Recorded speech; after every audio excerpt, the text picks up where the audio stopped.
जय भोलेनाथ। आज मैं आपको श्री शिव पुराण कथा रुद्र संहिता अध्याय 8 और 9 सुना रही हूँ। ब्रह्मा जी कहते हैं, नारद, जब तुम स्वर्गलोक को चले गए तब से कुछ काल और व्यतीत हो जाने पर एक दिन मैना ने हिमबांध के निकट जाकर उन्हें प्रणाम किया। फिर खड़ी हो वे गिर कामिनी मैना अपने पति से विनय पूर्वक बोली। मैना ने कहा, प्राणनाथ, उस दिन नारद मुनि ने जो बात कही थी उसको स्त्री स्वभाव के कारण मैंने अच्छी तरह नहीं समझा। मेरी तो यह प्रार्थना है कि आप कन्या का विवाह किसी सुंदर वर के साथ कीजिए।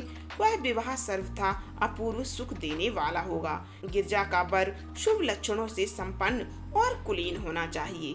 मेरी बेटी मुझे प्राणों से भी अधिक प्यारी है। वह उत्तम वर पाकर जिस प्रकार भी प्रसन्न और सुखी हो सके वैसा कीजिए। आपको मेरा नमस्कार है। ऐसा कहकर मैना अपने पति के चरणों में गिर पड़ी। उस समय उनके मुख पर आंसुओं की धारा बह रही थी। प्राज्ञ शिरोमणि हिमवान ने उन्हें उठाया और यथावत समझाना आरंभ किया। हिमालय बोले, देवी मेनके, मैं यथार्थ और तत्व की बात बताता हूँ, सुनो। भ्रम छोड़ो।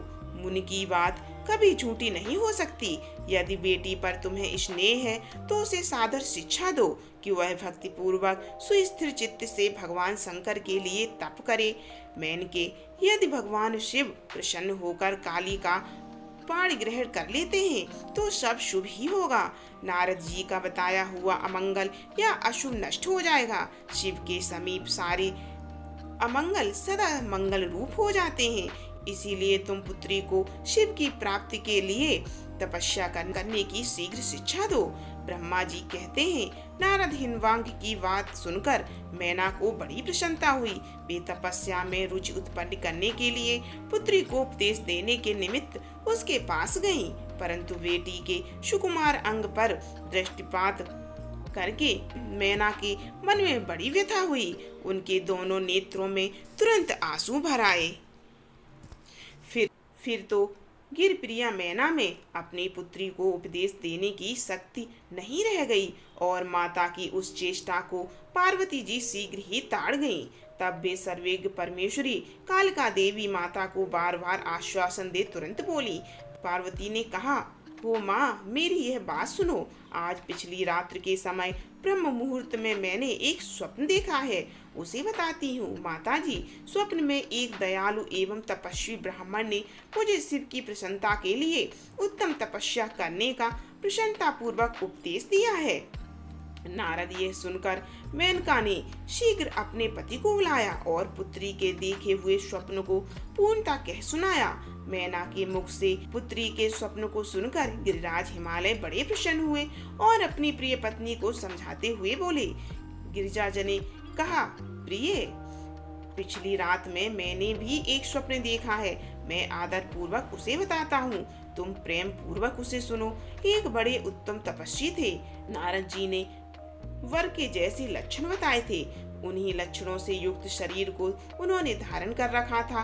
वे बड़ी प्रसन्नता के साथ मेरे नगर के निकट तपस्या करने के लिए आए। उन्हें देखकर मुझे बड़ा गर्व हुआ और मैं अपनी पुत्री को साथ लेकर उनके पास गया। उस समय माँ, तुम बड़ी समझदार, मुझे ज्ञात हुआ कि नारद जी के बताए हुए वर भगवान शंभु ये ही है। तब मैंने उन तपस्वी की सेवा के लिए अपनी पुत्री को उपदेश देकर उनसे भी प्रार्थना की कि वे इसकी सेवा स्वीकार करें, परंतु उस समय उन्होंने मेरी बात नहीं मानी। इतने में ही वहाँ सांख्य और वेदांत के अनुसार बहुत बड़ा विवाद छिड़ गया। तदंतर उनकी आज्ञा से मेरी बेटी वहीं रह गई और अपने हृदय में उन्हीं की कामना रखकर भक्ति पूर्वक उनकी सेवा करने लगी। सुमुखी, यही मेरा देखा हुआ स्वप्न है जिसे मैंने तुम्हें बता दिया है। अतः प्रिय, कुछ काल तक इस स्वप्न फल की परीक्षा या प्रतीक्षा करनी चाहिए। इस समय यही उचित जान पड़ता है। तुम निश्चित समझो, यही मेरा विचार है। ब्रह्मा जी कहते हैं, मुनीश्वर नारद ऐसा कहकर गिरिराज हिमवान और मेनका शुद्ध हृदय से उस स्वप्न फल की प्रतीक्षा और परीक्षा करने लगे। देवर से शिव भक्त शिरोमणि भगवान शंकर यश परम पावन मंगलकारी भक्तिवर्धक और उत्तम है। तुम इसे आदर पूर्वक सुनो। दक्ष यज्ञ से अपने निवास स्थान कैलाश पर्वत पर आकर भगवान शुभ प्रिया विरह से कातर हो गए और प्राणों से भी अधिक प्यारी सती देवी का हृदय से चिंतन करने लगे। अपने पार्षदों को बुलाकर सती के लिए शोक करते हुए उनके प्रेम वर्धक गुणों का अत्यंत प्रीतिपूर्वक वर्णन करने लगे। यह सब उन्होंने सांसारिक गति को दिखाने के लिए किया। फिर गृहस्थ आश्रम की सुंदर स्थिति तथा नीति रीति का परित्याग करके वे दिगंबर हो गए और सब लोगों में उन्मत्त की भांति भ्रमण करने लगे। लीला कुशल होने के कारण विरह की अवस्था प्रदर्शन करने लगे। सती के विरह से दुखित हो कहीं भी उनका दर्शन न पाकर भक्त कल्याणकारी भगवान शंकर पुनः कैलाश गिरि पर लौट आए और मन को यत्न पूर्वक एकाग्र करके उन्होंने समाधि लगा ली, जो समस्त दुखों का नाश करने वाली है। समाधि में वे अविनाशी स्वरूप का दर्शन करने लगे। इस तरह तीनों गुणों से रहित हो वे भगवान चिरकाल तक सुस्थिर भाव से समाधि लगाए बैठे रहे। वे प्रभु स्वयं ही माया के अधिपति निर्विकार परिब्रह्मा है। तदंतर जब असंख्य वर्ष व्यतीत हो गए तब उन्होंने समाधि छोड़ी। उसके बाद तुरंत ही जो चरित्र हुआ उसे मैं तुम्हें बताता हूँ। भगवान शिव के ललाट से उस समय स्रव जनित पसीने की एक बूंद पृथ्वी पर गिरी और तत्काल एक शिशु के रूप में परिणित हो गई। मुने, उस बालक की 4 भुजाएं थीं, शरीर की कांति लाल थी और आकार मनोहर था। दिव्य धुति से दीप्तिमान वह शोभावली बालक अत्यंत दुस्सह तेज से उत्पन्न हुआ था। तथापि उस समय लोकाचार परायण परमेश्वर शिव के आगे वह साधारण शिशु की भांति रोने लगा। यह देख पृथ्वी शंकर से भय मान उत्तम बुद्धि से विचार करके पश्चात सुंदर स्त्री का रूप धारण करके वहीं प्रकट हो गई। उन्होंने उस सुंदर बालक को तुरंत उठाकर अपनी गोद में रख लिया और अपने ऊपर प्रकट होने वाले दूध को ही स्तन के रूप में उसे पिलाने लगी।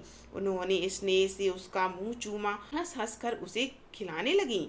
परमेश्वर शिव का हित साधन करने वाली पृथ्वी देवी सच्चे भाव से स्वयं उनकी माता बन गई। संसार की सृष्टि करने वाले परम कौतुकी एवं विद्वान अंतर्यामी शंभु वह चरित्र देखकर हंस पड़े और पृथ्वी को पहचान कर उनसे बोले, धरणी, तुम धन्य हो, मेरे इस पुत्र का प्रेम पूर्वक पालन करो। यह श्रेष्ठ शिशु मुझ महातेजस्वी शंभु के श्रम जल पसीने से तुम्हारे ही ऊपर उत्पन्न हुआ है। वसुधे, यह प्रियकारी बालक यद्यपि मेरे श्रम जल से प्रकट हुआ है, तुम्हारे नाम से तुम्हारे ही पुत्र के रूप में इसकी ख्याति होगी।